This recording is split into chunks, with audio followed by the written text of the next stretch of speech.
Nuclear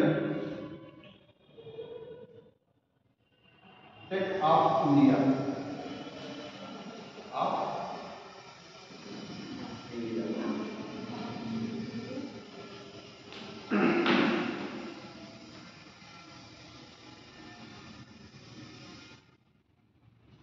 देखेंगे। भारत में nuclear प्रौद्योगिकी के जनक, नाभिकीय प्रौद्योगिकी के जनक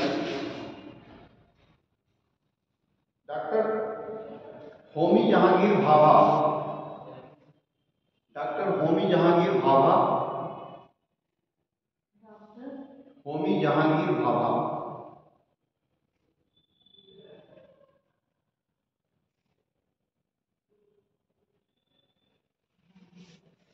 इसके जनक कौन है भारत में?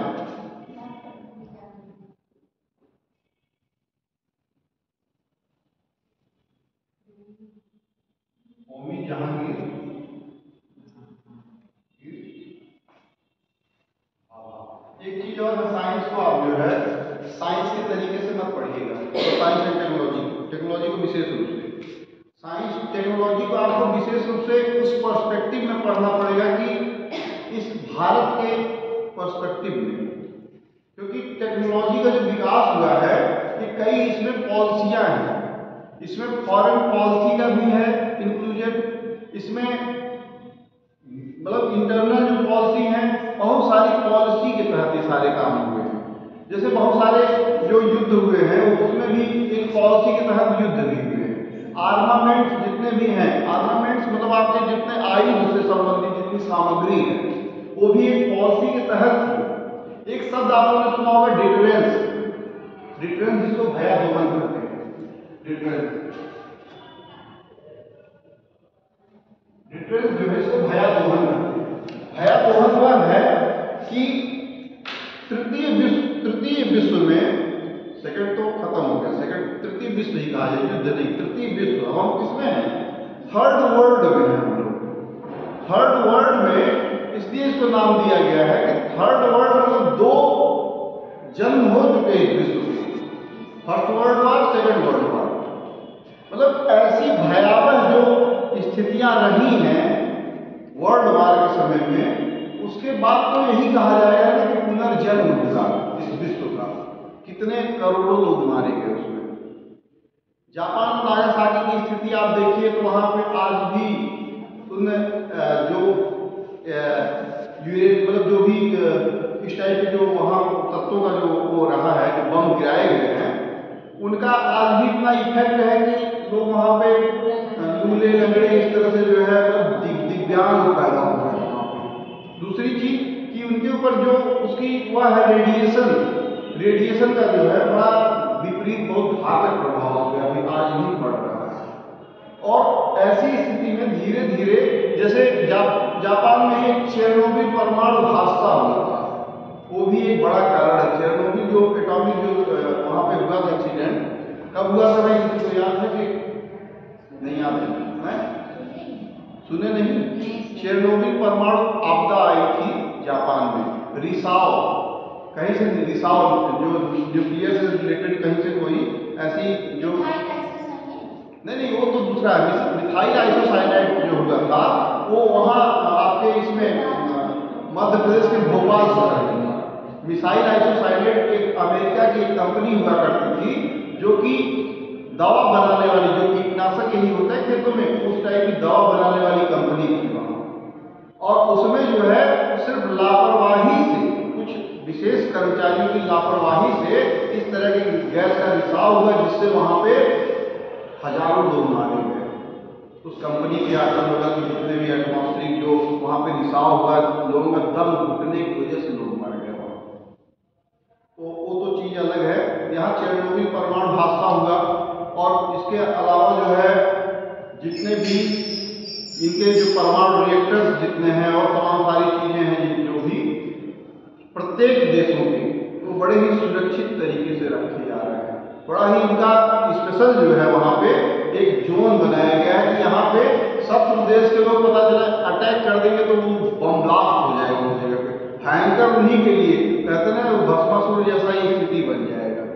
और अमेरिका की स्थिति ये बनी हुई है कि इतने ज़्यादा उनके पास एटॉमिक वेपन्स हैं और इतनी ज़्यादा संख्या में उनके पास संबंधित इस तरह के वेपन्स हैं कि वो खुद उसके ढेर पे, बारूद के ढेर पे खुद बैठे हुए हैं।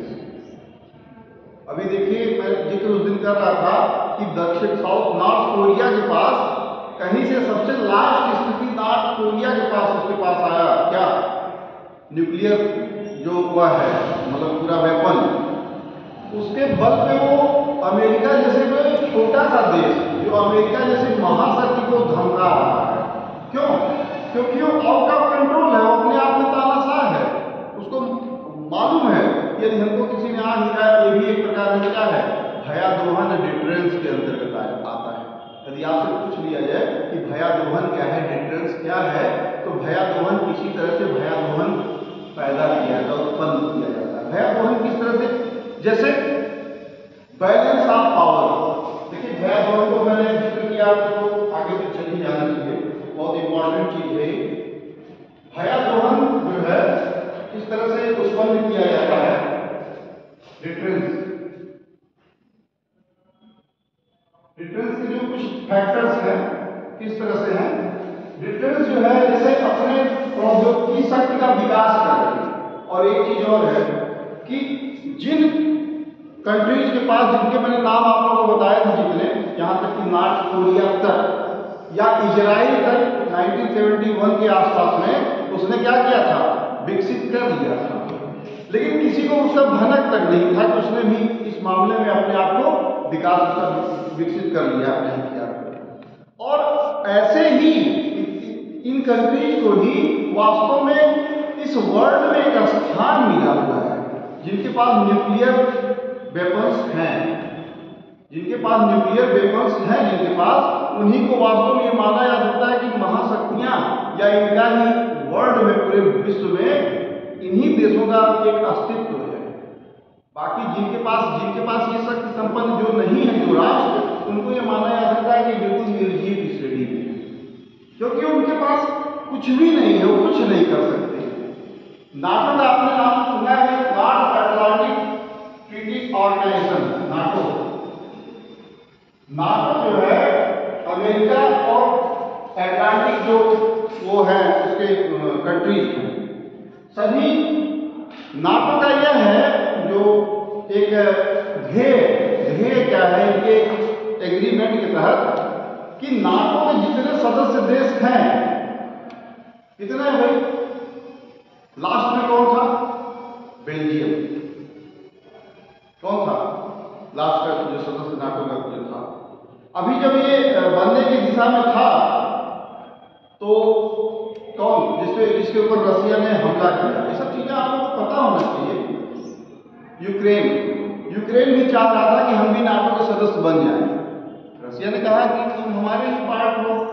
जब संयुक्त सोवियत संघ जब था, यूएसएसआर जब खंडित हुआ, अलग अलग खंड में जब टूटा, तो कितने देश वहां बने, कुल 15 देश बने। और 15 देशों में जो सबसे बड़ी महाशक्ति के रूप में उभर के आया वो कौन था, रूस। और बाकी ये तो उनके सहयोगी राष्ट्र है जो टूट के अलग अलग हुए, जो गणराज्यों में जो थे। तो इसलिए इनका कहना ये था। अच्छा, एक चीज आप लोग और जानते हो कि 1945 के बाद से 1992 तक का दौर एक ऐसे दौर से गुजरा जो शीत युद्ध का दौर जो चला। शीत युद्ध का जो दौर था वो ऐसा दौर था कि शीत युद्ध किसको कहते हैं, कोई बताएगा? एक दूसरे के दबाव बना रहे हैं। हाँ, लगभग आप नजदीक में है। शीत युद्ध जो है वह युद्ध है जो मस्तिष्क में लड़ा जाता है। दो प्रतिद्वंदियों के मध्य जो मस्तिष्क में जो युद्ध लड़ा जाता है वही शीत युद्ध है। प्रत्यक्ष रूप से किसी के ऊपर कोई हमला न किया जाए, जो मस्तिष्क में जो लड़ाई लड़ी जाती है वही शीत युद्ध। मतलब कोई नुकसान ना हो, कोई हमला ना हो, कुछ निकले ना डायरेक्टली, और मस्तिष्क में लड़ा जाने वाला एक दूसरे के ऊपर, एक दूसरे का नुकसान किए जाने वाला, आंतरिक रूप से एक दूसरे के प्रति गलत धारणा, गलत सोच रखने वाली जो परंपरा है वही शीत युद्ध। और 1945 से जब सेकेंड वर्ल्ड वॉर समाप्त हुआ, 1945 के बाद से और 1992 तक, मतलब 92 तक, मतलब किसका, ये यूएसएसआर का जब तक खंड नहीं हो गया है, जब तक इनका, और कौन था, रूजवेल्ट और कौन था उस समय, ये सब चीज़ें आप लोग को याद होना चाहिए। उस समय कौन था, लास्ट मूवमेंट में 1992 में कौन था, इनके राष्ट्रपति कौन थे, अमेरिका के राष्ट्रपति कौन थे, ये सब चीज़ें आप लोगों को याद होना चाहिए। हर चीज़ नहीं बताया जा सकता है ना। अच्छा, खासकर विज्ञान प्रौद्योगिकी के रूप में इस पर्सपेक्टिव से आप सोचिए तो जो इसका दशक, जो इसका दौर चला 1945 के बाद से ही, जब अच्छा अमेरिका ने इनके ऊपर हमला क्यों किया, जापान के ऊपर, क्योंकि इन्होंने उसके पर्ल हार्बर पर हमला किया हुआ था। उसी से एकदम बिल्कुल तिलमिलाया हुआ अमेरिका ने इसके ऊपर लगातार 6 अगस्त और 9 अगस्त को इन्होंने 1945 में लगातार 2 बम हमले किए, और जिसमें उनके पहले तो हिरोशिमा में 80,000 लोग तत्काल मारे गए, मतलब विदिन 2 या 3 आवर्स 80,000 लोग तत्काल मार दिए गए, खत्म हो गए थे। बम गिरते ही ना इतनी वहां पे भीषण गर्मी जैसी होती, आग जैसा वहां उत्पन्न होता है कि जैसे कीड़े मकोड़ों की तरह से भक्त से जल जाते हैं। इस स्थिति में जितनी भी भौतिक संसाधन है या मानो जितने भी प्राकृतिक जो सारी चीजें हैं, जहां इस तरह के बम्बार्ड होते हैं, वहां उस तरह से जैसे भयंकर एकदम आग, तो उसमें जो है कोई चीज गिर गया और चट से उसका पता ही नहीं चले कहाँ वो खत्म हो गया, राख में तब्दील हो जाए। और उसके बाद नागासाकी में कम से कम 3 लाख लोग मारे गए। हिरोशिमा में 80,000 तत्काल 2-3 घंटों में, और नागासाकी में लगभग 3 लाख लोग मारे गए। और सोचिए कि किसी जगह इतनी ज्यादा भीषण, और उनके एक महानगरों में इतने लोग मर जाए, त्राहिमाम बन जाएगा, प्रोग्राम बन जाएगा।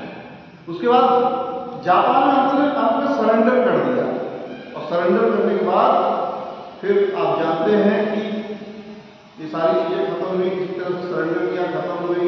सेकेंड वर्ल्ड वॉर की समाप्ति हुई, समाप्ति के पश्चात बहुत सारे देश आए। उसके बाद एक चीज़ और है कि ये नाटो का जो है जापान भी सदस्य के रूप में, समर्थित सदस्य, जैसे एक पर हमला सब पर हमला, कलेक्टिव सिक्योरिटी की धारणा ये रखते हैं, सुरक्षात्मक, कलेक्टिव मीन्स एक सुरक्षात्मक धारणा, कलेक्टिव सिक्योरिटी की धारणा उनके अंतर्गत होगी। जैसे एक पे हमला सब पे हमला समझा जाएगा। जितने भी नाटो सदस्य देश हैं, अगर किसी एक पे कोई हमला करता है तो ये माना जाएगा कि संपूर्ण जितने भी सदस्य देश है सब पे हमला माना गया उसका, और सब मिल के वो फिर उसका प्रत्युत्तर देंगे, जवाबी कार्रवाई करेंगे, पूरा नाटो मिल के। इसीलिए यूक्रेन जब एक बार सोचा ही था कि हम उसमें जाएंगे, अपनी तैयारियां बना ही रहा था, तो रसिया पहले ही उनको शुरू कर दिया, उनके ऊपर बम्बार्डिंग और हमले शुरू कर दिया। उसने कहा कि तुम वहां कहाँ जा रहे हो, तो तुम्हारे तो पिता हम हैं, तुम हमारे ही भाई हो, तो तुम हमारे ही आदेश से चलो या अपने मन से तुम जाओगे वहां पे, क्यों नाटो सदस्य देश बनोगे। हर देखिए बड़े देश की यही कल्पना होती है कि फिर से हम एक साथ फिर से जुड़ जाएंगे। एक परिवार में जैसे मान लीजिए कि एक पिता के कई पुत्र हों और एक उसमें पुत्र नालायक निकल रहा हो, तो परिवार की पूरी आस क्या होती है कि हो सकता है कि फिर से घर वापस लौट आए, जिसका दिमाग पर ठिकाने पे आ जाए, समझदार फिर से हो जाए। अंत में आगे तक जो है उसके मस्तिष्क में यही चीजें बनी रहती हैं कि अच्छा कोई बात नहीं, अभी मौके पे ही नालायक हुआ है, लेकिन वापस अपनी घर वापसी हो सकता है कर ले, यही दिमाग में बना रहता है हर सदस्यों को। लेकिन ये नालायक जो लड़का था वो जाके नाटो से मिलने की कोशिश कर रहा था, तो क्या किया इसने समझाया, धमकाया, और फिर जब नहीं माना तो 2-4 थप्पड़ लगा, मारा ना, मार धड़ा उसको उड़ा रहा, पूरा एकदम यूक्रेन के एक जगहों को, ठिकानों को बर्बाद किया, नष्ट किया। ठीक है, तो ये सारी चीजें नाटो पे एक कलेक्टिव सिक्योरिटी की धारणा है। तो डिटेल्स में क्या क्या चीजें होंगी, जैसे एक तो कलेक्टिव सिक्योरिटी की धारणा, कलेक्टिव सिक्योरिटी जैसे इस तरह के अपने बनाए जाए। दूसरा कि जो बैलेंस ऑफ पावर है, बैलेंस ऑफ पावर क्या है, बैलेंस ऑफ पावर, जिसको चाइना तोड़ने की फिराक में, बैलेंस ऑफ पावर क्या कर रहा है चाइना क्या कर रहा है कि जितने भी भारत के पड़ोसी राष्ट्र हैं, छोटे छोटे राष्ट्र, जैसे अभी देखिए मालदीव की बात, मालदीव क्यों बिगड़ रहा है? मालदीव भी एक प्रकार का बच्चा ही है भारत के सामने। अब वो क्या कर रहा है? अब वो चाइना की तरफ भाग रहा है। भाई सिंपल सी बात है, आपके परिवार में अगर कोई आपका विपक्षी है, पड़ोसी जो है विपक्षी है, और आपके परिवार के किसी एक सदस्य को वो जो है बरगला ले आता है, फोड़ ले आता है, तो कहता है ऐसा कर तुम हमारे साथ उठा बैठक करो, या कि तुम्हारे परिवार में बड़े चांडाल हैं, उनके बाद खिलाफ अगर भड़काता है तो परिवार के लोग क्या करते हैं? बार बार समझाते हैं कि देखो हमारा प्रतिद्वंदी है शुरू से कई पीढ़ियों से, उसके साथ उठना बैठना बंद कर दो, नहीं तो तुम्हारा तो नुकसान होगा ही, साथ ही में लंका के विभीषण का प्रयोग तुम्हारे लिए ही किया जाएगा और हमारा पूरा परिवार साफ हो जाएगा। तो जब नहीं मानता तो उसको किसी तरह से मारपीट के शिकार लाया जाता है, या फिर लास्ट में क्या करता है वो परिवार? एक बाकायदे इश्तिहार देता है, कहता है कि सर्वसाधारण को सूचित किया जाता है कि यह व्यक्ति, अमुक व्यक्ति जो हमारे परिवार का हिस्सा कभी था अब नहीं रहा, हमारे परिवार का हिस्सा, इसको बाहर बहिष्कृत किया जाता है। तो इस तरह की चीजें जो है किया जा रहा है। अब भाई मालदीव की स्थिति देखिए, हमारे यहाँ से कितने पर्यटक उसके यहाँ जाते थे, तो उसका दिमाग खराब हो गया, अब वो आके मतलब परेशान होके फिर प्रयास में फिर से जो है हमको मनाया है कि नहीं नहीं हमने गलती हो गई, हमसे गलती हो गई। मतलब मालदीव भी ऐसी जगह पे है कि आप समझिए, देखिए यहाँ ये जगह, और ये जो पूरा जगह है ना, लगभग 70% से ऊपर व्यापारिक मार्ग इसी से होकर गुजरता है। यही पूरा व्यापार का जो ट्रांसपोर्टेशन जो होता है पूरा वहीं से होकर गुजरता है। और चाइना भी चाहता है कि ऐसे व्यक्ति को अगर हम यहाँ पे कहीं बनाए रखेंगे अपना, तो हमारे जो व्यापारिक जो चीजें हैं वो एकदम बिल्कुल अच्छे से चलती रहेंगी। भाई हर कोई चाहता है भाई इलाहाबाद जाना है मान लीजिए आपको, तो आप भी चाहते हैं बीच में सुल्तानपुर में हमारा कोई ऐसा जगह हो जहाँ हम कभी यहाँ जाएँ तो वहाँ आराम कर लें, फिर वहाँ विश्राम करने के पश्चात फिर आगे हम बढ़ लें, फिर जाए इलाहाबाद पर वापसी में लौटते समय उनको कुछ प्रसाद वसाद खिलाएं और फिर वहाँ से अपने घर आ जाए। मतलब ठिकाना ढूंढ रहा है उनके तरीके से, और उसके दो उद्देश्य हैं। एक तो इनको अपना एक माध्यम बनाना चाह रहा है, और दूसरा एक भारत के क्या करना चाह रहा है, भारत के विपरीत, भारत के खिलाफ करना चाह रहा है कि जो भी बैलेंस ऑफ पावर है भारत का उसको खत्म कर दिया जाए, और यही काम वो कर रहा है। कैसे कर रहा है? एक तो चीन ने नेपाल को बरगलाया, नेपाल को अपने सस्ते प्रोडक्ट्स, निजी जो रोज के जीवन में रोजमर्रा के जीवन में जो उपयोग होने वाले सारी चीज है उसको सस्ता करके दे रहा है, भेज रहा है नेपाल में। दूसरी चीज जितने भी उनके इंफ्रास्ट्रक्चर है उनके लिए कर्ज दे रहा है, अपने ही तरफ से उसका कंस्ट्रक्शन कर रहा है।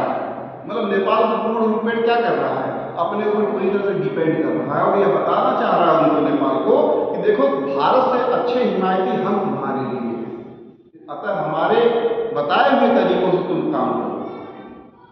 ऐसे ही देखिए पाकिस्तान तो ऑलरेडी जो भारत का ही एक बच्चा है वो पहले से बदलाया होगा, मार धड़ाधड़ चिमोटी मोटी काट रहा है, सीमा पार जो है वहीं से चिमोटी काट ले रहा है जब उसको मन कर रहा है, सुई कोच दे रहा है?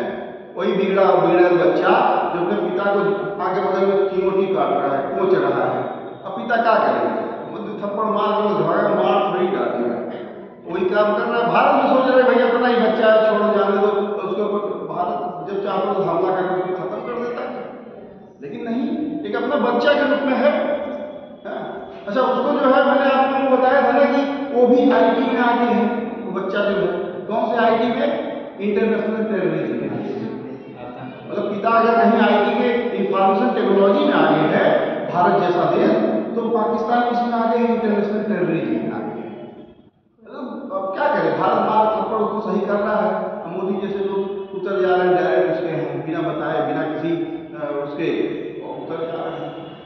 हाँ भाई बताओ, नवाज शरीफ की शादी हो गई लड़की की, बताओ बिना हमको बुलाया नहीं, हम आगे तो बच्चा है तो समझाना तो पड़ेगा ना उसको, तो इसी तरह थोड़ी। अभी देखिए म्यांमार की स्थिति क्या है, और सांगसुई नाम पढ़ा गया, अभी दिल्ली यूनिवर्सिटी पढ़ी, वो जो है वहाँ पे तख्ता पलट चल रहा सेना का, वहाँ पे एकदम बिल्कुल कब्जा, और भी किसके समर्थन से हो रहा है काम? वो जाता चाहिए कि जो यहाँ की प्रशासिका है वो दिल्ली यूनिवर्सिटी पढ़ी, करेगी भारत का ही, वो गुड़गान करेगी भारत का। चाइना के सहयोग से देखिए वहां तक खपट हो गया, सेना का इसमें कब्जा हुआ। रोहिंग्या जो शरणार्थी हैं भाग भाग के यहाँ आ रहे हैं भारत में, और रोहिंग्या शरणार्थी क्या है, वो जो है मानव भक्षी, रोहिंग्या शरणार्थी जो है मानव भक्षी भी कहीं कहीं, वो मांस खाते हैं इंसानों और खतरनाक है। चकमा शरणार्थी यही जो जिनको 1971 में भारत ने ही आजाद दिलवाया आजादी, वही शांति जो सेना थी उसके, वही जो है चकमा शरणार्थी अपने भेज दे रहा है, सर जाओ हमारे यहाँ जाओ जाओ, भारत में बहुत जगह है। कहाँ? बांग्लादेश जो कि भारत का अभिन्न हिस्सा था। और मजे की बात आपको ये भी सुन लीजिए, पूर्वी पाकिस्तान और पश्चिमी पाकिस्तान दो हिस्सों में बटा हुआ था ना। पूर्वी पाकिस्तान यही बांग्लादेश था और पश्चिमी पाकिस्तान यही पाकिस्तान था, और हमारे इसी मध्य से ही वो रास्ता निकाले थे, ऐसे ही इसी रास्ते ऐसे ही जाते थे, भारत में से ही होके जाते थे पूर्वी पाकिस्तान और पश्चिमी पाकिस्तान। और जब वहाँ पे मानवता की क्षति होने लगी, मानवता की हानि होने लगी, मानव मूल्यों का जब समाप्त होने लगा, मानव मूल्य, जब वहाँ पे तमाम परेशानियों का सामना करना पड़ा वहाँ के लोगों को, तब यही जो है शांति सेना ने वहाँ नार्मल किया, सारा मामला खत्म किया। पाकिस्तान ने 3-3, 4-4 बार कई बार घुसपैठ की कई बार आती रही खबरें। देखिए घुसपैठ कई बार होता रहा, कारगिल में हुआ, फिर बॉर्डर ड्रेनिंग हो ही रहा हर समय। हाँ, इस तरह से है हर जगह। अच्छा, तो इसमें जो है डिफरेंस में एक तो कलेक्टिव सिक्योरिटी, दूसरा जो है balance of power. Balance of power में जितने भी आप छोटे छोटे राष्ट्र हैं, छोटे छोटे देश के, उनको जो है क्या कर रहा चाइना, खत्म कर रहा, तोड़ रहा, इनके बैलेंस ऑफ पावर को खत्म कर रहा है। कई ऐसे राष्ट्र हैं इनके, इधर देखिए पाकिस्तान है, पाकिस्तान के साथ साथ जो है आप लोग श्रीलंका भी है, देखिए श्रीलंका में तो वहाँ पे अच्छा ये क्या कर रहा है, उनके पोर्ट लीज पर ले रहा है। हम्बन टोटा है, ग्वादर पोर्ट है पाकिस्तान का, श्रीलंका का हम्बन टोटा पोर्ट है, ये सब क्या कर रहा है, इस पर पोर्ट पे अपना मतलब आधिपत्य कर रहा है। आधिपत्य मतलब लीज पे ले रहा है, और लीज पे लेके भारत के खिलाफ अपने वो करेगा कार्य, भारत के खिलाफ कार्रवाई करेगा। तो ऐसे लोग क्या कर रहे हैं, कर्ज के जाल उसमें डूबे हुए हैं, और धीरे धीरे अपने सारी संपत्तियों को धीरे आकर चाहिए क्या करेगा, भाई पैसा दो या तो फिर अपना कुछ अपना एक हिस्सा यही कर रहा है। ठीक है, ये सब चीजें देखते हुए खैर तो कहीं कहीं मैं इंटरनेशनल रिलेशन में जा रहा हूँ। तो इस तरह से जो है आपका जो है डिफरेंस है, जिसको भयावह के रूप में हम याद करें। फिर और तमाम जो है एक नेशनल जो पॉलिसी है, जो डिप्लोमेसी है, एक देश से दूसरे देश के बीच में जो डिप्लोमेसी जो कूटनीति है, कूटनीति में क्या है, 56 देश इस्लामिक जो 56 कंट्रीज हैं, एक तो भी पहला गया तुर्की, जिसको टर्की बोलते थे, टर्की की मदद भारत ने किया, उसके यहाँ भूकंप तमाम सामाजिक समस्याएं आई थी, और टर्की ही भारत के खिलाफ बोल रहा था पाकिस्तान की तरफ से, ठीक है ना। लेकिन ऐसे ही कुछ बिगड़ जाते हैं, जैसे पाकिस्तान से जो एक बिगड़ जाते हैं, नहीं तो भारत से अन्य इस्लामिक कंट्री से बड़ा अच्छा तालमेल है, बड़ा अच्छा संपर्क है, बड़ा अच्छे उनके मधुर संबंध है। अभी मोदी जी देखे गए थे कहाँ, अरब गए थे, तो वही चीज है कि वहाँ पे उन्होंने बहुत सारी चीजें दिया। हमारे जितने भी बाहर से जो पैसा आता है, जो बाहर हमारा जो धन, जो हमारे जो घरेलू हो रहा है, जीडीपी जो हमारी बढ़ रही है, कहीं कहीं विदेशी प्रत्यक्ष निवेश से हो रहा है, विदेशी धन आ रहा है। हमारे पास डॉलर है, कहीं बैत है, कहीं कौन कौन से दिरहम है, तरह तरह से जो हमारे सऊदिया यूएई और तरह तरह जगहों पे जो लोग रह रहे हैं वो ले आ रहे हैं धन, बहुत सारे लोग। और एक चीज और गवर्नमेंट ने इसको बढ़ावा भी दिया है, जाओ हमारे जीडीपी को बढ़ाओ, ठीक है, ठीक है। ये सभी अपने आप में उसमें डिफरेंस भी आता है। तो भाई हमारे पास देखिए इतने लोगों का शक्ति है, हमें इतने लोगों का समर्थन प्राप्त है, समर्थन जब ज़्यादा रहेगा तभी तो एक व्यक्ति शक्तिशाली रहेगा ना। तो ये भी एक डिफरेंस के अंतर्गत आता है। और डिफरेंस एक क्या है, अगला जो है बैलेंस ऑफ पावर के रूप में या डिफरेंस के रूप में हमारे पास परमाणु शक्ति संपन्न होना ही अपने आप में क्या है, की एक नीति है, भयादोहन की एक नीति है। तो ये सारी चीजें डिटरेंस के लिए ये सारी चीजें अच्छी चीजें हैं। भयादोहन मतलब अगले जो हमारे विपक्षी राष्ट्र हैं, विपक्षी जो देश हैं, उनके लिए हम इतनी सारी चीजें अगर तैयार रखें, क्या क्या, एक तो हमारी कलेक्टिव सिक्योरिटी होनी चाहिए, जैसे नाटो ने किया। एक हमारे पास हमारी कोई समस्या होने में हमारे साथ कुछ लोग इकट्ठा हो सके, हमारे लिए कुछ देश, कुछ राष्ट्र हमारे लिए इकट्ठा हो गए कलेक्टिव सिक्योरिटी के रूप में। दूसरा क्या है, बैलेंस ऑफ पावर ग्रुप में जो हमारे छोटे छोटे राष्ट्र हैं हमारे आस पड़ोस के, वो हमारे लिए हर समय तत्पर रहे, हमारे लिए हमारे अच्छे शुभचिंतक बन के रहे। इसके बाद जो न्यूक्लियर टेक्नोलॉजी है, हमारा जो विकास है खुद का, जो हमारा जीडीपी है, वो हमारा बहुत अच्छा बना रहना चाहिए, ठीक है ना। ये सब सारी चीजें हैं। तो इस क्रम में जो है, जो हमने न्यूक्लियर डेवलपमेंट की बात कही, जो हमने बताई कि इस तरह से होना चाहिए, न्यूक्लियर डेवलपमेंट होना चाहिए, और जिन राष्ट्र का है वो माने जाते हैं कि वास्तव में विश्व में उन्हीं का एक अस्तित्व बना हुआ है, वही एक चिराग के रूप में, बाकी सब अंधेरे में, बाकी लोग इनका कोई मतलब अस्तित्व ही नहीं है। तो अगर मैं यूएनओ में जाऊं, यूएनओ के जो छठा जो अंग है न्यास परिषद, न्यास परिषद के रूप में किसका था? न्यास परिषद अपना काम एकदम ठप है इसमें। न्यास परिषद पहले क्या था कि जब यूएनओ का गठन हुआ 1945 का, कब गठन हुआ है, कौन से डेट में, किसी भी डेट याद है? 24 अक्टूबर 1945, 24 अक्टूबर 1945 में यूएनओ का गठन हुआ। और यूएनओ के गठन के समय बहुत सारे देश साथ में आए हुए, अमेरिका की जो है अगुवाई में, ठीक है ना। और इसके साथ ही ऑफर भारत को भी था कि यूएनओ के सदस्य बने, लेकिन भारत के पास समस्या ये थी कि गरीबी से उठने की जो स्थिति थी उनकी, कि अपने लोगों को खाद्यान्न संकट, तरह तरह कुछ संकट आ रहे थे, क्योंकि हम हजारों साल से जो है लूटे जा रहे थे इस्लामिक लोगों के द्वारा, अंग्रेजों के द्वारा, डच, फ्रांसीसी, पोर्टुगीज, कौन कौन हमको नहीं लूटा। और इससे हम उभर के जब आए, ऊपर की तरफ उठे, तो 4 तो ऑलरेडी थे ही यूएनओ के जो सदस्य देश थे, अस्थायी सदस्य जो देश है, कौन कौन है? अमेरिका है, ब्रिटेन है, फ्रांस है, रूस है, चीन है। तो चीन को ऑफर किया, यही पंडित जवाहरलाल नेहरू ने चीन को ऑफर किया कि ऐसा करो, आप बन जाओ, हम नहीं बन पाएंगे, अभी हमारी स्थिति हम बाद में देखेंगे। और चीन को ऑफर किया, जो कि इसको कहते हैं विश्व का सबसे, एशिया का बीमारू देश, एशिया का मरीज जिसको बोलते हैं, किसको? चीन को। और उसी एशिया के मरीज को पंडित जवाहरलाल नेहरू ने आमंत्रित किया, और आमंत्रित करने का एक कारण था, वाजिब कारण था, कि उतना हम शक्तिशाली नहीं थे उस समय कि हम अपने खाद्यान्न संकट, अपने लोगों के विकास को सोचे, अपनी प्रौद्योगिकी को बढ़ावा दें।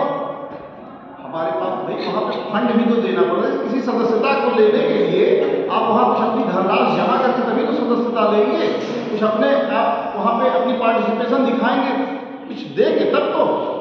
ये चीज तो आज की डेट में देखिए वैसी प्रौद्योगिकी बन बैठी है कि कहीं आप जो है इसमें नहीं शामिल हो पा रहे, कहीं आप न्यूक्लियर सप्लाई एनर्जी में आप शामिल नहीं हो पा रहे, कहीं और समस्याएं, कहीं किसी आतंकवादी को आप आतंकवादी शुल्क नहीं घोषित कर पा रहे। उसका वजह क्या है कि इन जो 5 राष्ट्र हैं यूनाइटेड नेशन ऑर्गेनाइजेशन के, संयुक्त राष्ट्र संघ के, इन 5 राष्ट्रों के पास एक निषेध शक्ति है। निषेध शक्ति में 4 तो हमारे साथ कहीं कहीं खड़े होते हैं, लेकिन हमारे बार बार जो है अड़चन कौन करता है? चीन हमारे लिए निषेध शक्ति का प्रयोग करता है। निषेध शक्ति में क्या होता है? जो प्रस्ताव वहां से पास होते हैं किसी के लिए, यदि किसी एक देश ने भी अगर वहां पे उसको वोटिंग नहीं किया या उसके खिलाफ वोटिंग किया, तो वह प्रस्ताव वहीं पे रोक दिया जाता है, पास नहीं होता। तो इस तरह से बहुत सारी बाधाओं को पार करने के बाद भी भारत जो है अपने आप में शक्तिशाली संपन्नता हासिल किया। और आपको एक चीज और बता दूं कि डॉक्टर होमी जहांगीर भाभा और कुछ ऐसे लोगों के खत्म होने के बाद, इनकी डेथ होने के बाद क्या हुआ कि उस उसके बाद कहीं कहीं 1969 में स्पेस टेक्नोलॉजी का विकास होने लगा। इसरो का जो गठन हुआ कब हुआ भाई? इसरो का जो गठन हुआ कब हुआ? 1969 में। तो जब आप शुरू में कहाँ चले? शुरू में आप एक बार तो न्यूक्लियर डेवलपमेंट की तरफ आप एक बार कदम बढ़ाए, भारत ने एक बार कदम बढ़ाया, लेकिन क्या हुआ कि कदम बढ़ाने के बाद कहीं न कहीं इनके कदम लड़खड़ाए। उसका वजह है, मैं जब भारत में परमाणु प्रौद्योगिकी के विकास के बारे में हम पढ़ने जा रहे हैं, बताने जा रहे हैं, उसमें आप खुद ब खुद समझेंगे कि कहाँ डगमगाए। और हमने उस समय से 1969 के बाद से जो है स्पेस टेक्नोलॉजी में हमने अपना विकास प्रारंभ किया और 1974 में जाके अपना प्रथम कृत्रिम उपग्रह आर्यभट्ट हमने क्या किया? प्रक्षेपित किया। तो इसकी मदद से, कौन से देश की मदद से? रूस की मदद से, ठीक है। तो इसमें थोड़ा सा लिख लें, भारत में न्यूक्लियर प्रौद्योगिकी के जनक डॉक्टर होमी जहांगीर भाभा और एटम बम के जो जनक हैं doctor Raja Ramanna. Atom bomb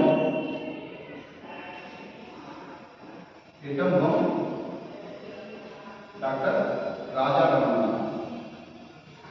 आते हैं मैच मेकिंग के लिए दिए सभी आपको दिए जाते हैं, मैच मेकिंग, ठीक है। राजा रमन्ना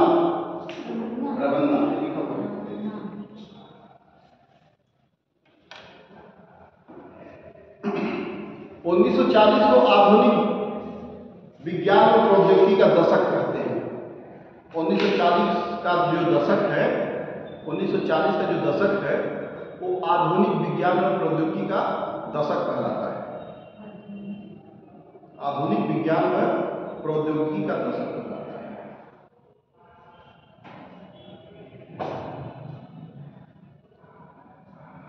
उन्नीस सौ 42 में CSIR का गठन हुआ।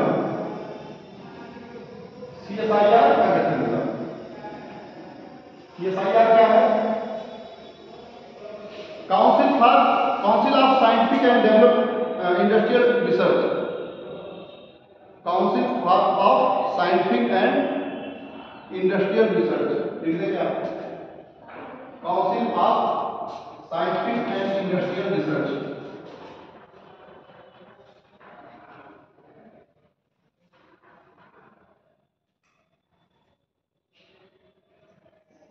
Council of scientific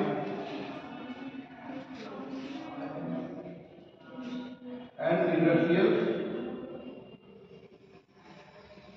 research.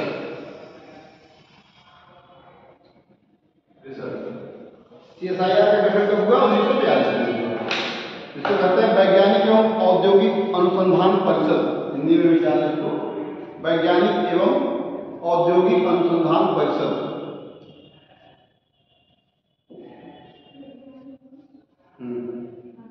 और किसके द्वारा इसका गठन किया गया?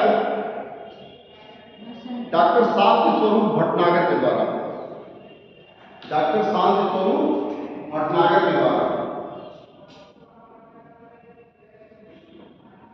शांति स्वरूप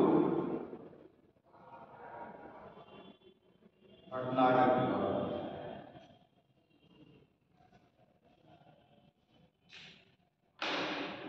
नेहरू जी की मदद से, पंडित नेहरू की मदद से ही ये चीजें संभव हो पाई और इनके नाम से विज्ञान के क्षेत्र में सबसे बड़ा पुरस्कार है, लिख लीजिएगा, विज्ञान के क्षेत्र में इनके नाम से सबसे बड़ा पुरस्कार है।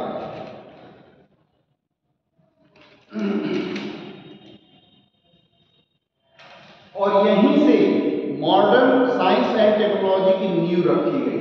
कब से? CSIR के गठन के बाद से ही मॉडर्न साइंस एंड टेक्नोलॉजी की नींव रखी गई।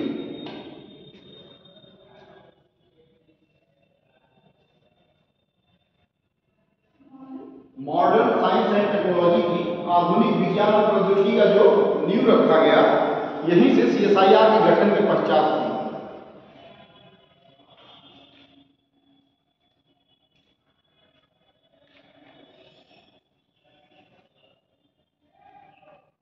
उसके बाद 1945 में TIFR, Tata institute of fundamental research, Tata institute of fundamental research. हमारे देश के प्रधानमंत्री उस समय तत्कालीन प्रधानमंत्री जवाहरलाल नेहरू जी पंडित जी ने ऐसे बड़े बड़े उद्योगपतियों का आह्वान किया कि आप आइए और इस तरह के जो है संस्थाओं में आप क्या करिए, भारतीय जो है लोगों का मदद करिए, भारत का मदद करिए, उसको विकास में बढ़ावा दीजिए। हाँ, तो उस समय कौन थे? हैं? 1945 में TIFR,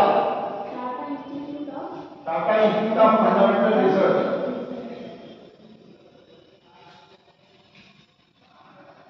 TIFR,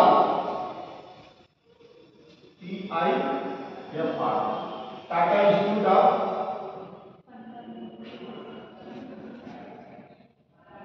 of fundamental research, fundamental research. और डॉक्टर भाभा और सर दोराबजी टाटा कौन थे? सर दोराबजी टाटा और डॉक्टर भाभा और सर दोराबजी टाटा,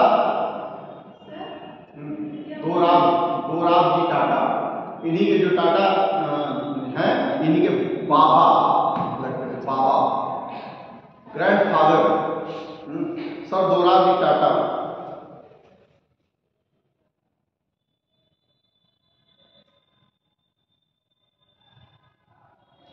टाटा थोरियम के भंडार को देखते हुए, भारत में थोरियम के भंडार को देखते हुए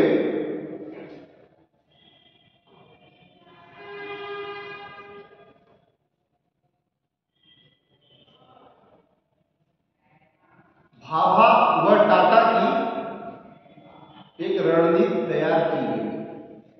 भाभा व टाटा के द्वारा या की एक रणनीति तैयार की गई। भारत में सबसे ज्यादा थोरियम का भंडार किस जगह पे भाई, कोई बताएगा? जो कि एक किस टाइप का मटेरियल है? अरे विस्फोटक तो है, इसको किस टाइप का कहते हैं?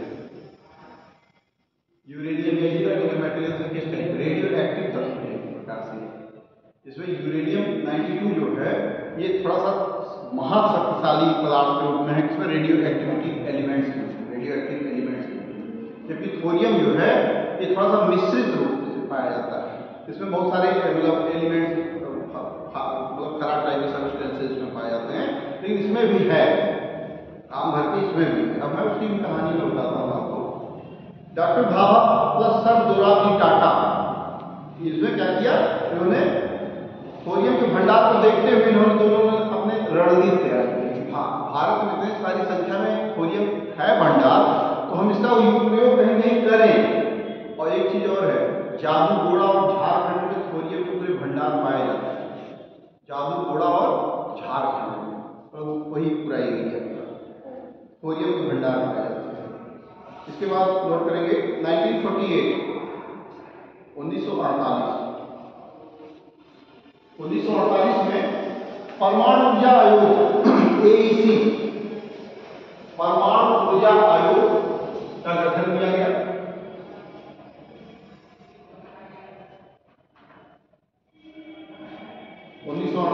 में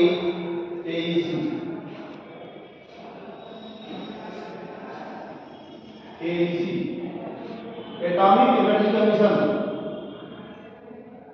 atomic energy commission, atomic energy commission.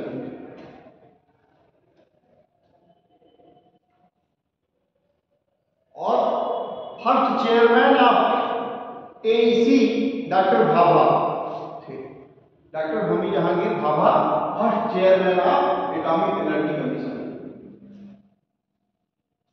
बहुत इंपॉर्टेंट चीजें हैं, हर जगह आपको नहीं मिलेंगी सारी चीजें।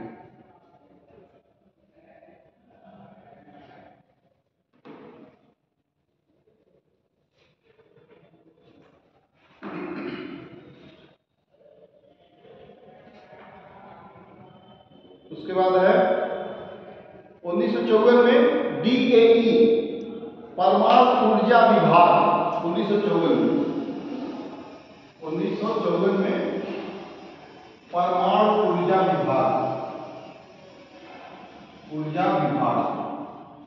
Department of atomic energy, DAE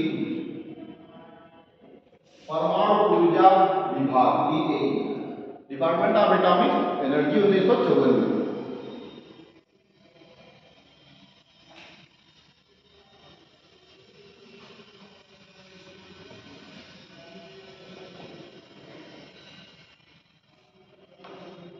ठीक है ना।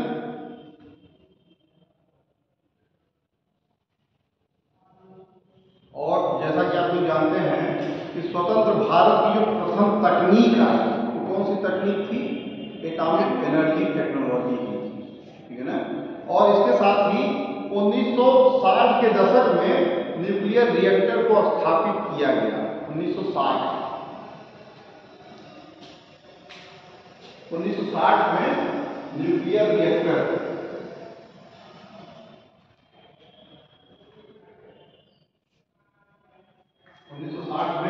न्यूक्लियर रिएक्टर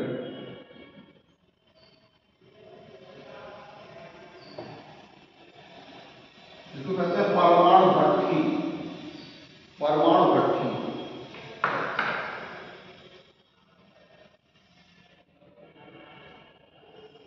परमाणु भट्ठी और कौन कौन सी थी भाई? प्रथम भट्ठी का क्या नाम था? कौन कौन सी? कोई भट्ठी का नाम बताइए परमाणु भट्ठी का।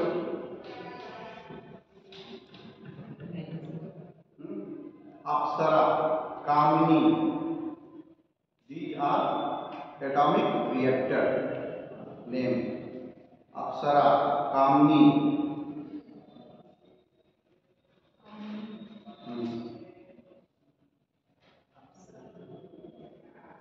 और उसके बाद 1974 में पोखरण का प्रथम परीक्षण कौन से प्रधानमंत्री के शासनकाल में हुआ? पोखरण परमाणु परीक्षण प्रथम, पोखरण परमाणु परीक्षण प्रथम। नहीं, उस समय नहीं, लाल बहादुर शास्त्री ने इसको बढ़ावा दिया, लेकिन उस समय iron lady of India Indira Gandhi, note कर लीजिएगा, आप जानिएगा, छोड़ दीजिएगा, नहीं आता। 1974 में प्रथम पोखरण परमाणु परीक्षण हुआ और पूर्णतः सफल तो इसमें नहीं हुए। और उस जो परमाणु परीक्षण का जो नाम था वो स्माइलिंग बुद्धा, उसका जो नाम था, जो कोड नेम था उसका स्माइलिंग बुद्धा, स्माइलिंग बुद्धा के नाम से रखा गया, जिसमें पूर्ण रूप से सफल नहीं हो पाए, लेकिन उसकी नींव जो है कहीं कहीं उसकी रख दी गई।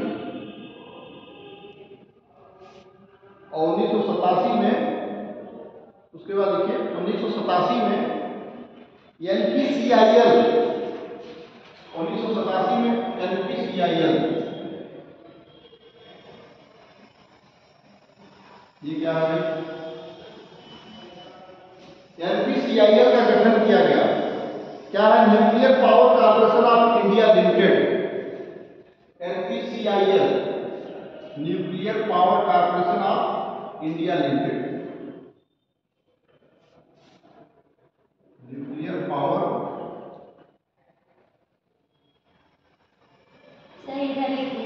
Corporation of India limited. पहले से ओ हटा दे, थोड़ा देर NPCIL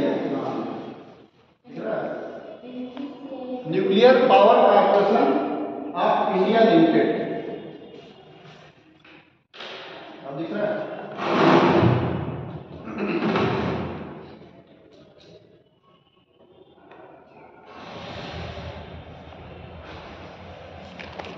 उसके बाद जो है 1998 में पोखरण सेकेंड, जिसको नाम से देते हैं 11 और 13 मई, जिसके समय में ये भी हुआ, बताइए पोखरण सेकेंड कौन से प्रधानमंत्री के समय में? अब आएंगे अटल बिहारी वाजपेयी के समय में। पोखरण सेकेंड 1998। और एक सबसे खास चीज यह देख लीजिए कि पहले और दूसरे दोनों परीक्षणों के समय तक भारत की जो तकनीक थी उतनी उन्नत नहीं थी, ट्रांसपोर्टेशन बहुत अच्छी नहीं थी। यहाँ तक कि बैलगाड़ी और साइकिल में ले जाया उसके पुर्जे और सारे जो यंत्र थे वो ले जाकर पहुंचाए गए।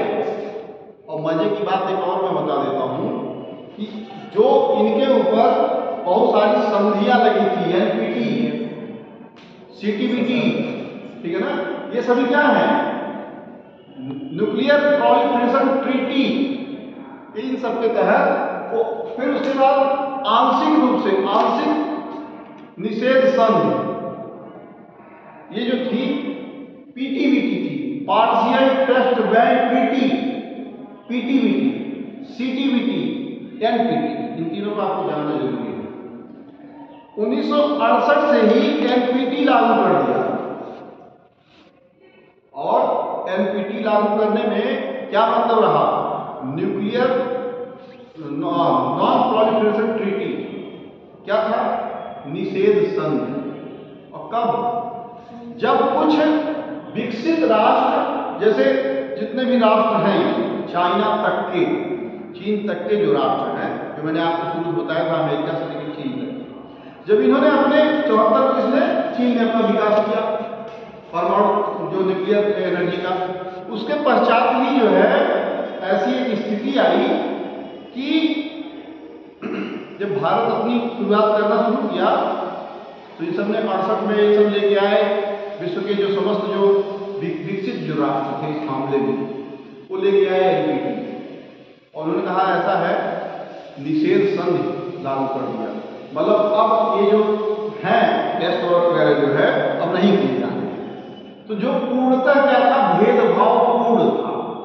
भाई जो बड़े लोग थे उन्होंने क्या किया, जो इस मामले में जो चौधरी थे, चौधरी मतलब विशेष जातिगत नहीं, चौधरी जो थे, उन्होंने अपने तो काम कर लिया, अपने आप में संपन्नता उन्होंने हासिल कर लिया। लेकिन उनको लगा कि धीरे धीरे इसकी बड़ी तेजी से बाढ़ आने वाली है, ताबड़तोड़ जो है, भाई कौन कौन? अमेरिका, रसिया, फ्रांस और इस तरह से जितने भी कंट्री में, चाइना, इन सब ने जब शुरू किया अपना दौड़ में शामिल होने लगे, तो जब भारत की बारी उनको लगा कि भारत भी आने वाला है इस मामले में, और भी विश्व के और भी राष्ट्र आने वाले हैं, तो इन्होंने एनपीटी लागू कर दिया 1968। मतलब निषेध संधि लागू किया कि अब कोई नहीं करेगा। लेकिन उनको आयरन इंडिया थी जो 1974 में इसकी पहल शुरू कर दी। उसके बाद क्या आया? पीटीबीटी आया। इन्होंने जब इस पर भी नहीं वो मतलब एग्री हुए, विश्व के बहुत सारे राष्ट्र जब जो है, अच्छा एक चीज और जान लीजिए कि बहुत सारे राष्ट्र ने दस्तखत कर दिया है सीटीबीटी पे, comprehensive test ban treaty. CTBT क्या है? Comprehensive test ban treaty. इस पे इन्होंने दस्तखत किया और भारत और पाकिस्तान और इस तरह से जो राष्ट्र हैं उन्होंने दस्तखत नहीं किया। कुछ ही रहा कि हमारे साथ भेदभावपूर्ण नीति क्यों? भारत जो अपनी दलीलें क्या देता रहा कि अगर हम शक्ति संपन्न नहीं होंगे तो क्या होगा? दूसरा, पाकिस्तान हमारा ही चिरघोर विरोधी जो आईटी में आगे है, इंटरनेशनल टेररिज्म, वो क्या करेगा? तो हमला कर दिया तो हमारी कौन मदद कर जाएगा? पहले जो हमला हो जाएगा हम सर्वनाश की तरफ चले जाएंगे, हमारी जब समाप्ति हो जाएगी तब हमको उसमें कौन बचाने आएगा? तो इस तरह की कुछ दलीलें देते हुए अटल बिहारी वाजपेयी ने क्या किया? पीटीबीटी को फॉलो करते हुए partial test ban treaty, NPT और सीटीबीटी के बीच का एक है क्या? Partial test ban treaty. ये क्या है? पार्शियल टेस्ट बैंड ट्रीटी के तहत उन्होंने क्या किया? भूमिगत, मतलब ऐसे जमीन खोदा और फिर ऐसे जमीन को गहराई तो फिर अंदर भूमिगत टेस्ट किया। कौन सा टेस्ट? भूमिगत टेस्ट। मतलब कहते हो ना, वो न थल पे, न जल पे, न अग्नि में, न वायु में, न आकाश में, तुम्हें मारूंगा कहाँ? घर के चौखट पे, वही कहाँ? गोधुलिया टाइम में। वो वाली हाल इनके साथ किया गया। मतलब इन्होंने क्या किया? कहीं और नहीं निर्णय करके भूमिगत टेस्ट किया, इस तरह जमीन के अंदर ही किया। और कैसे किया? इनके जो 11 और 13 मई में जो परमाणु परीक्षण किया, ताबड़तोड़ बैक टू बैक 5 परीक्षण किए और एक तरह से गुप्त रूप से किए, रहस्यमयी ढंग से और इसका जो नाम था, कोड नाम ऑपरेशन शक्ति, नोट करिए, ऑपरेशन शक्ति के नाम से जो इनका जो परीक्षण जो था। और उसके बाद चोर पाकिस्तान, जो अपने ही वैज्ञानिक को कनाडा या कहाँ कहाँ भेजा था देश के अंदर, उसमें जो जाके वहाँ की टेक्नोलॉजी लेके आया, और उसने भी 21 और 22 के आसपास में, 21 से 23 के मध्य में इसने भी अपने उसी मंथ में मई में 10-12 दिन के बाद उसने भी अपने पता नहीं कैसे ताबड़तोड़ जल्दबाजी में, तो इसको ऐसा लगता था जैसे कहते चोर की दाढ़ी में तिनका, इसको लगता था नहीं इनका तो हो गया, अभी दूसरे दिन कहीं होगा तो भी अब ताबड़तोड़ अपना इसने भी पटाखा बना दिया। अब पता नहीं छुरी दागेगा भी नहीं दागेगा, छुड़ाने, बस उसको ये है कि किसी को फॉलो कर रहा है डिटरेंस को, डिटरेंस की भावना से वहाँ पे कोई धमकी देता है कि ऐसा भारत नहीं करेगा, वैसा नहीं करेगा तो हम ऐसा कर देंगे, हम अपना वो न्यूक्लियर बम छोड़ देंगे। तो उसके बाद कायदे से उनको समझाया गया, पकड़ के गर्दन है कि ऐसा ज़्यादा छिड़छिड़ाव नहीं तो वहीं तुम्हें जो है पटाखे के साथ बुला देंगे हम। हाँ, तो ये हाल उसका रहा। खैर, तो इस तरह की जो चीज़ें रही हैं अब तक की उसमें रही हैं, और मैंने आपको सभी चीज़ें लगभग बता ही दिया है, ठीक है ना। और जो साइंटिफिक चीज़ें हैं कुछ चीज़ें, तो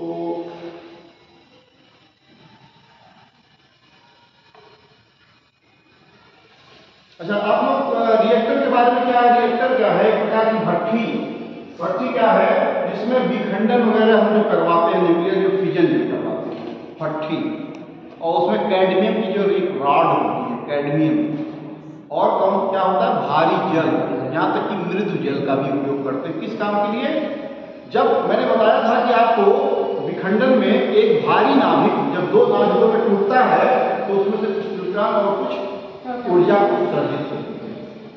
तो ऊर्जा जो भारी मात्रा में उत्सर्जित होती है वो चेन रिएक्शन बना देती है, मतलब न्यूट्रॉनों के ही आपस से प्रभाव से, जब उसमें ताबड़तोड़ जो बम्बार्डिंग होती रहती है न्यूट्रॉन की, और होते होते क्या होती है, एक बार अगर आपने किया तो एक बार 3 न्यूट्रॉन निकले, फिर उन 3 पे अलग अलग 3 इधर 3 इधर 3 इधर 9, फिर 27, फिर 81, धड़ाधड़ रिएक्शन बढ़ते जाते हैं और 3 गुने के उसमें बढ़ते जाते हैं।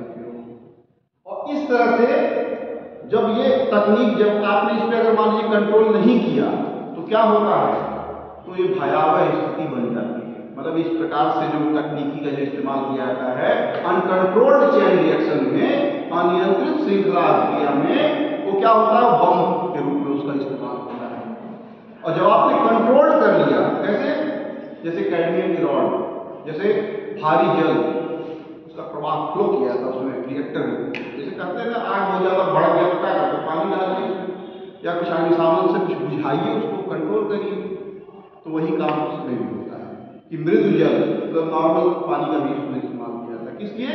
उसके जो बम्बार्डिंग हो रही है न्यूट्रॉन्स की, उसको धीरे कम करने, मंद करने के, मंदित के रूप में, मंदन के रूप में, वो सब चीज़ें मैं आगे बताऊंगा, मंदक के रूप में। भारी जल का कैडमियम रॉड क्षणों का इस्तेमाल किया था, उसमें डाल दिया तो क्या करता है, न्यूट्रॉन को एब्जॉर्ब कर लेता है कैडमियम का रॉड, और न्यूट्रॉन को जब एब्जॉर्ब कर लेगा तो बम्बार्डिंग होना बंद हो जाएगा, ठीक है ना। तो क्या हो जाएगा, नियंत्रित अभिक्रिया के रूप में, नियंत्रण में आ जाएगा, उसके नियंत्रण में आ जाएगा। जैसे देखिए अभी हाइड्रोजन फ्यूल का हर व्यक्ति नहीं इस्तेमाल कर रहा है, पता चले हम गाड़ी स्टार्ट किया वो कई गुना रफ्तार में सीधे पहुंचा देगा, तो कहाँ लड़ते फिरते जाएंगे, उसमें कोई कंट्रोल ही नहीं होगा हमारा,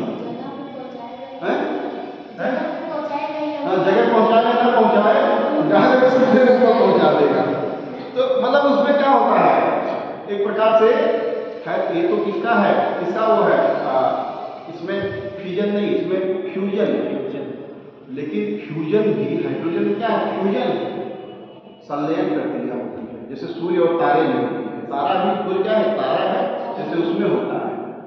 प्रकृति में स्वतः रूप से जो वो होता है रिएक्शन, वो कौन सा, संलयन प्रक्रिया में होता है। लेकिन विखंडन प्रक्रिया में क्या होता है, प्रकृति में स्वतः नहीं होता उसमें, ठीक है ना, उसको कराया जाता है, उसमें बम्बार्डिंग उसके नाभिक पे किसी तत्व के, फिजाइल मटेरियल के तत्व पे, जैसे हो गया थोरियम हो गया, यूरेनियम हो गया, या इस तरह से जितने भी रेडियो एक्टिव पदार्थ होते हैं उनके फिजाइल मटेरियल जो होते हैं, जो विखंडित जो तत्व होते हैं, उन पे न्यूट्रॉनों क्या किया गया, बमबारी किया था उनके नाभिक। न्यूट्रॉनों की बमबारी जब करते हैं तो दो अलग अलग छोटे छोटे तत्वों के ऊपर टूटता है, फिर उनके टूटने से जो है क्या उत्सर्जित होता है, ऊर्जा उत्सर्जित, और फिर चैन रिएक्शन बनाता है न्यूट्रॉन को उत्सर्जित होने से। ठीक है, आप लोगों को उम्मीद है ये सब क्लियर होगा। तो बाकी और सारी चीज़ों का हम लोग लगभग 1 से 2 दिन का और क्लास होगा, इसको हम लोग खत्म कर देंगे। ठीक है ना, फिर इसमें ठीक है। अच्छा, इसी तरह से नियंत्रित व अनियंत्रित श्रृंखला प्रक्रिया, खैर वो तो चीज़ अलग है। चीन ने डिजाइन किया है ईस्ट, नोट करिए अभी इसको, मतलब ये इंपॉर्टेंट चीज है। ईस्ट क्या है इनका, एक प्रकार का कृत्रिम सूर्य, इसको हिंदी में कहते हैं, ईस्ट को प्रायोगिक उन्नत सुपर कंडक्टिंग टोकामक, प्रायोगिक उन्नत super conducting tokamak, super conducting tokamak, प्रायोगिक ईस्ट, प्रायोगिक उन्नत सुपर कंडक्टिंग